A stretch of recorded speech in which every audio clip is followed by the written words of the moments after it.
साली है या चुड़ैल। एक बार मेरठ शहर में रहने वाले रमेश की शादी उसके शहर से 40 किलोमीटर दूर देवरिया गांव में राधे जमींदार की बेटी पुष्पा से तय हुई। पुष्पा भी शहर से पढ़कर आई थी।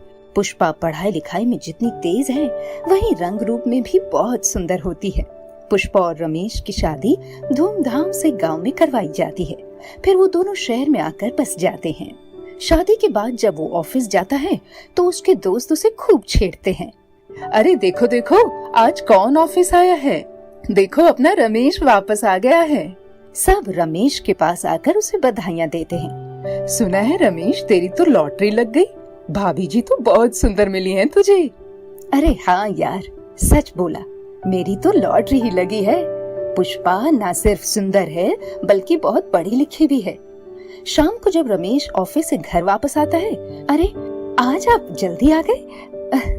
खैर, मैंने खाना बनाया है बहुत अच्छा, आपकी मनपसंद का, अभी लेकर आती हूँ। दोनों साथ मिलकर खाना खाते हैं। पुष्पा, तुम इतनी सुंदर हो, पढ़ी लिखी हो, खाना भी अच्छा बनाती हो, मैं तो तुम्हें पाकर धन्य हो गया। पता है, आज मेरे ऑफिस वाले भी तुम्हारी बहुत तारीफ कर रहे थे। पुष्पा जोर से हंस पड़ी। आपको पाकर मैं भी बहुत खुश हूँ जी।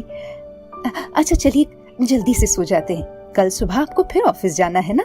फिर सुबह रमेश ऑफिस के लिए निकल जाता है। जब शाम को काम खत्म करके ऑफिस के लिए घर आ रहा होता है तो पीछे से उसे एक आवाज आती है, जीजा जी, जीजा जी। रमेश मन में सोचता है, मैं तो किसी का जीजा नहीं हूँ, लगता है किसी और को बुलाया जा रहा है। जीजा जी, जीजा जी। इस बार रमेश रुक जाता है और कुछ सोचते हुए पीछे मुड़ता है। क्या देखता है कि एक बहुत ही सुंदर लड़की ठीक उसके पीछे खड़ी होकर मुस्कुरा रही है। नमस्ते जीजा जी, मैं आप ही को बुला रही थी कब से, लेकिन मैं तो किसी का जीजा नहीं हूँ, ना ही मेरी कोई साली है। तुम कौन हो? जीजा जी, मैं दीपिका हूँ, मैं राधे चाचा की दूर की भतीजी हूँ। लगता है आपने पहचाना नहीं। नहीं, मैं तुम्हें नहीं पहचान पाया। मैंने तो तुम्हें शादी में नहीं देखा, ना ही मुझे कभी पुष्पा ने तुम्हारे बारे में बताया। दरअसल जीजा जी, मैं दिल्ली से पढ़ाई कर रही थी, इसलिए आपकी शादी में नहीं आ पाई। यहाँ मेरठ अपनी साली के घर आई थी तो आप दिख गए रास्ते में। आपको देखते ही पहचान गई। अच्छा छोड़िए इन सब बातों को, आप बताइए आपका घर कहाँ है? देखो, मेरा घर यहाँ पास में ही है, बस 10 मिनट की दूरी पर है। चलो तुम्हें घर ले चलता हूँ, तुम्हारी दीदी तुम्हें देखेगी तो बहुत खुश होगी। ये सुनते ही दीपिका कुछ सोचने लगती है। क्या हुआ दीपिका? दरअसल जीजा जी, बात ये है कि राधे चाचा और मेरे पिताजी के बीच कुछ सालों पहले भयंकर लड़ाई हो गई थी। तब से दोनों परिवारों के बीच बोलचाल बंद हो गई है।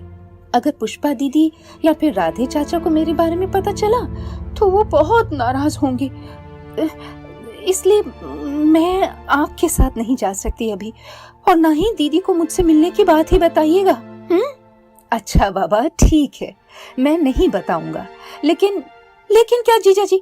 दीपिका दिखने में बेहद सुंदर थी, इसलिए रमेश के मन में सुंदर साली को देखकर लालच आ गया। देखो दीपिका, अब से तुम्हें मुझसे रोज मिलना होगा।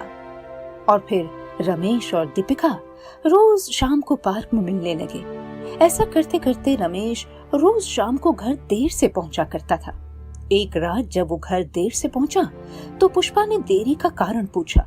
उसने तुरंत झूठ बोल दिया। पुष्पा नाराज हो गई। आप रोज रोज घर देर से आते हैं, पहले तो नहीं आते थे, आपके बिना मैं अकेले घर में बोर हो जाती हूँ, बताइए ना क्या बात है? अरे पुष्पा, ऑफिस में बहुत काम होता है, इसलिए देर हो जाती है। एक दिन जब रमेश ऑफिस से वापस आया तो देखा कि पुष्पा बेड में लेटी हुई रो रही है। उसे बहुत तेज बुखार है। अरे पुष्पा, तुम रो क्यों रही हो? तुम्हारा इतना तेज बुखार चढ़ा हुआ है, तुमने मुझे बताया तक नहीं। क्या करती, मुझे लगा हमेशा की तरह आप ऑफिस में व्यस्त होंगे, बस इसलिए बताना ठीक न समझा।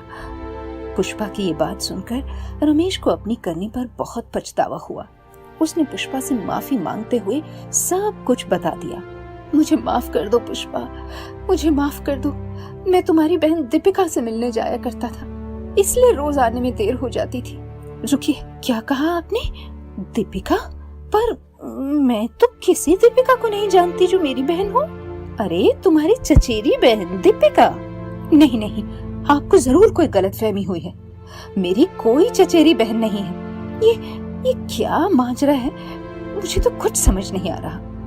और फिर अगले दिन रमेश जब दीपिका से मिलने जाता है तो साथ में अपनी पत्नी पुष्पा को भी लेकर जाता है। जब पुष्पा दीपिका के सामने आती है तो डर जाती है, क्योंकि यही दीपिका उसकी मरी हुई बहन पूनम थी।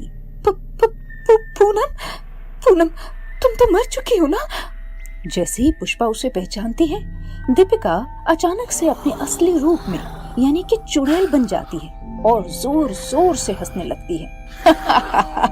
हाँ पुष्पा, मैं वापस आ गई हूँ। तुझसे बदला लेने के लिए मैं वापस आई हूँ। कौन हो तुम? कौन पूनम? देखो, तुम हमें कैसे जानती हो? जल्दी बताओ। जीजा जी, मैं आपकी साली हूँ, जिसने आपकी पत्नी की वजह से आत्महत्या कर ली थी। इसने मेरा सब कुछ छीन लिया था और अब मैं तुमको इससे छीनूंगी। ये क्या बोल रही हो तुम? देखो देखो, तुम मर चुकी हो।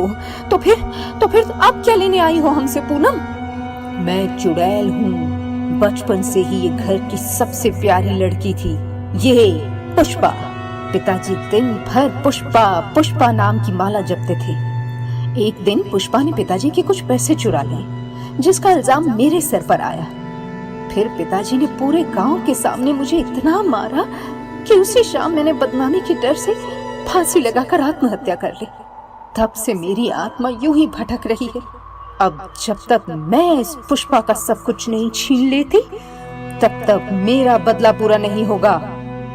पूनम, तुम मेरी बसी बसाई गृहस्थी को क्यों खराब करना चाहती हो? तुमको मुझसे बदला लेना है तो लो, पर मेरे पति को छोड़ दो। कैसे छोड़ दूं तुम्हें और तुम्हारे पति को? तुमने मुझे बर्बाद किया है, अब मेरी बारी है पुष्पा। इसी बीच पूनम जब अपनी बात बता रही होती है तो पुष्पा उस पार्क में बने मंदिर में से माता रानी का सिंदूर लेकर आती है। और जैसे ही पूनम उन दोनों की तरफ आगे बढ़ती है, पुष्पा तेजी से उसके ऊपर सिंदूर फेंक देती है। जैसे ही वो माँ का सिंदूर उसके ऊपर पड़ता है, वो तड़पते हुए जमीन पर गिर जाती है और गायब हो जाती है। फिर कभी पुष्पा और रमेश की जिंदगी में वापस नहीं आती।